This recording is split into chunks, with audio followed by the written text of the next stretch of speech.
మిత్రమా, కష్టాలు భయపెట్టడానికి రావు, ఎలా బ్రతకాలో నేర్పడానికి వస్తాయి. తప్పు లేని చోట తలవంచుకు మిత్రమా, నమ్మకం లేని చోట వాదించద్దు.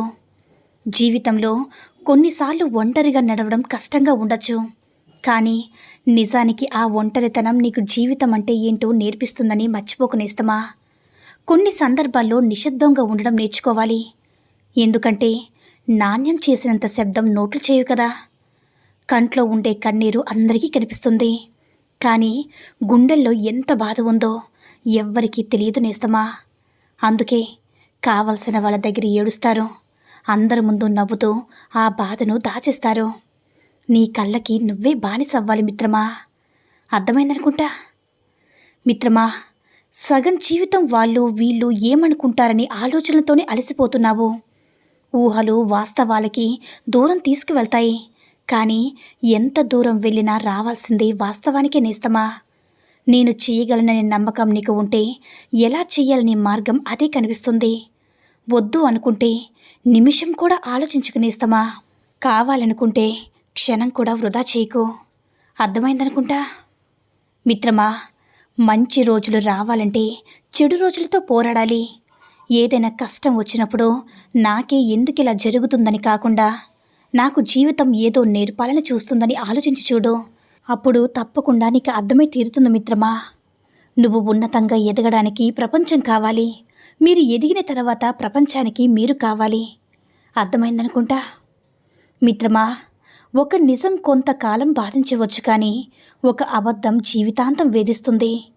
ప్రతిసారి పడుతున్నామని ఈసారి నిలబడ్డం మానేస్తామా? జీవితం కూడా అంతే మిత్రమా. ఎన్నిసార్లు పడినా మళ్ళీ తిరిగి ప్రతిసారి లేవాలి. మార్పు మనం అనుకున్నంత తేలికైనది కాదు మిత్రమా, అలాని సాధ్యం కూడా కాదు. లక్ష్యం ఉన్నవాడు గడ్డి పరకను కూడా బ్రహ్మాస్త్రంగా వాడుకుంటాడు. నిర్లక్ష్యం ఉన్నవాడు బ్రహ్మాస్త్రాన్ని కూడా గడ్డి పరకలా వాడుకోలేడు మిత్రమా. గెలవాలంటే కష్టాలని ఓర్చుకోవాలి, బ్రతకాలంటే ఇష్టాలను మార్చుకోవాలి. నీకు నీ మీదున్న నమ్మకమే విజయానికి తొలిమిట్టు మిత్రమా. గెలవాలని ఆశతో కాదు, గెలవగలననే నమ్మకంతో ప్రయత్నించు. ఎప్పటికైనా విజయం నీ సొంతమవుతుంది. నిన్నుగా ఇష్టపడే వారికి నువ్వేంటో చెప్పనవసరం లేదు మిత్రమా.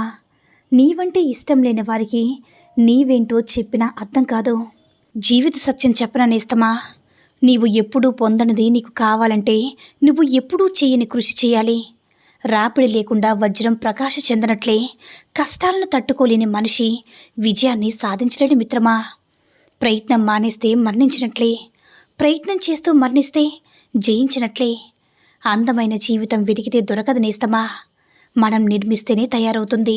ఒక మాట చెప్పన మిత్రమా, ఒక కుక్క పిల్లని పిల్లల రాళ్ళు పెట్టి కొడుతుంటే రక్షిస్తే అది జీవితాంతం మన ఇంటికి కాపలా కుక్కలా పడుండాలనుకోము కదా.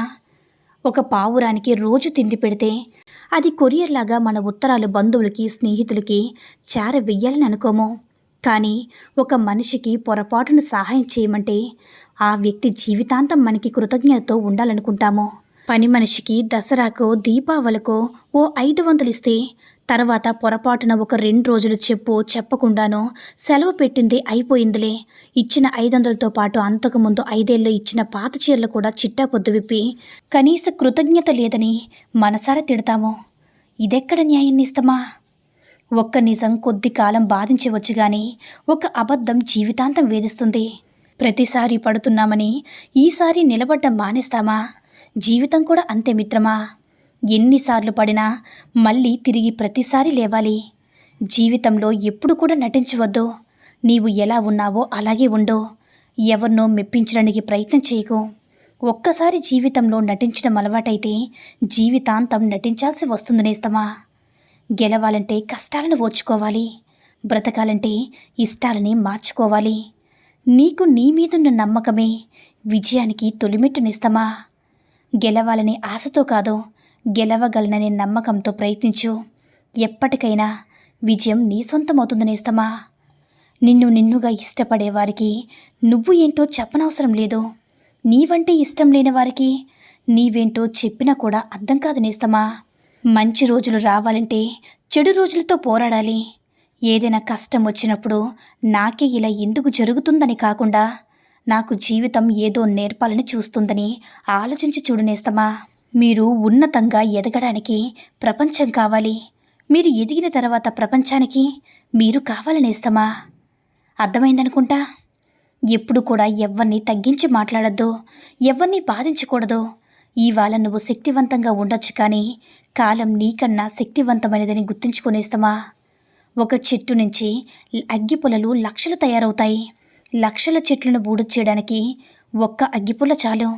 కాబట్టి ఎప్పుడు కూడా మంచితనంతో ఉండాలి, మంచి మనసుతో ఆలోచించాలి మిత్రమా. చాలామంది గతమును తలుచుకుని బాధపడుతూ ఉంటారు, కానీ గతం గతహ, అది మార్చబడదు, చరిత్ర అయిపోయింది. దానిని అదే పనిగా తలుచుకొని దానివల్ల ఫలితం లేదు కదా నేస్తమా. కొందరు భవిష్యత్తు గురించి అదే పనిగా ఆలోచిస్తూ ఉంటారు. తీరా చూస్తే తమ ఆలోచించింది ఒక్కటి జరగదు. దీనిని బట్టి చూస్తే మిత్రమా, గతం గురించి చింతించిన సమయము మరియు భవిష్యత్తు గురించి ఆలోచించిన సమయము వృధా అయినట్లే కదా. చాలామంది తమ అమూల్యమైన కాలమును ఈ విధంగానే వృధా చేసుకుంటున్నారు.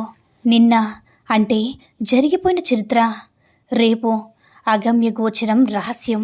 ఈరోజు నీకు బహుమతి మిత్రమా. అందువల్ల ఈరోజు ఏమి చేయాలనేది బాగా ఆలోచించుకొని అడుగు ముందుకు వేయడం మంచిది. ఆత్మదర్శి అయిన గురువు వద్ద నేర్చుకున్న ధ్యానయోగ సాధన ద్వారా కాలమును జీవితమును సార్థకం చేసుకోగలవు. మిత్రమా, నటించడం తెలియదంటే ఎలా?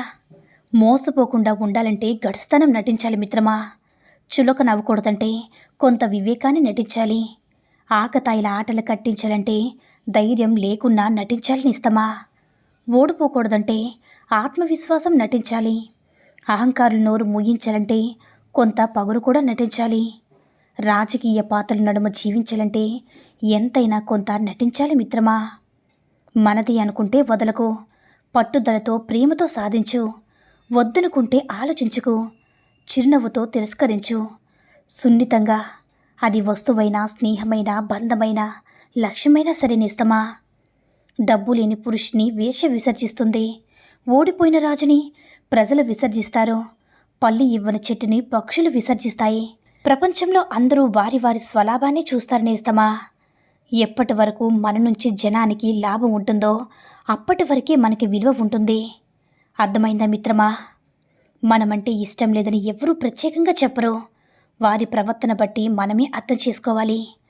కష్టమైనా నష్టమైనా మనమే దూరమవ్వాలి నేస్తమా. విలువలేని చోట బాధపడుతూ ఉండడం కంటే కష్టమైనా వదిలేసి ఉండడం చాలా మంచిది కదా. ఒక పెళ్ళైన ఆడదానిపై పరాయి మగాడు కన్నేశాడంటే ఆమె భర్త వ్యసనపరుడైనా ఉండాలి, లేదా ఆమె భర్త ఎందుకు పనికిరానివాడైనా ఉండాలి, లేదా ఆమె అలంకరణ మరియు ప్రవర్తన పరాయి మగాడిని ఆకర్షించే విధంగా అయినా సరే ఉండాలి, లేదా ఆమె తన భర్తకి దూరంగా అయినా సరే ఉండాలి, లేదా ఆమెపై కన్నేసే పరాయి మగాడు పచ్చి కామాంధుడైనా అయి ఉండాలి. పెళ్ళయ్యి పరాయి మగాడి వల్ల పడిన ఆడది వాడికి సుఖాన్నిస్తుందేమో కానీ భర్తకు మాత్రం చావును దగ్గర చేస్తుంది. అతనికి జీవితమే లేకుండా చేస్తుంది మిత్రమా. తన పిల్లలకి భవిష్యత్తే లేకుండా చేస్తుంది. భార్య అలంకరణ భర్తకు నచ్చేలా ఉండాలి, కానీ బయట మగాలను ఆకర్షించేలా ఉంటే ఆ ఇంట్లో భర్త నరకం చూస్తాడు. ఇంట్లో కట్టుకున్న భర్త వ్యసనాలకు బానిసైనా అయ్యి అతని పరిస్థితి సరిగ్గా లేకపోతే ఆ ఇంట్లోని ఇల్లాలు వీధిలో మగాలికి ఎప్పుడు కూడా లోకుగానే కనిపిస్తుంది నేస్తమా. కాదంటారా? ఈ సూక్తుల్లో ఏ సూక్తి నచ్చిందో కామెంట్ చేయండి.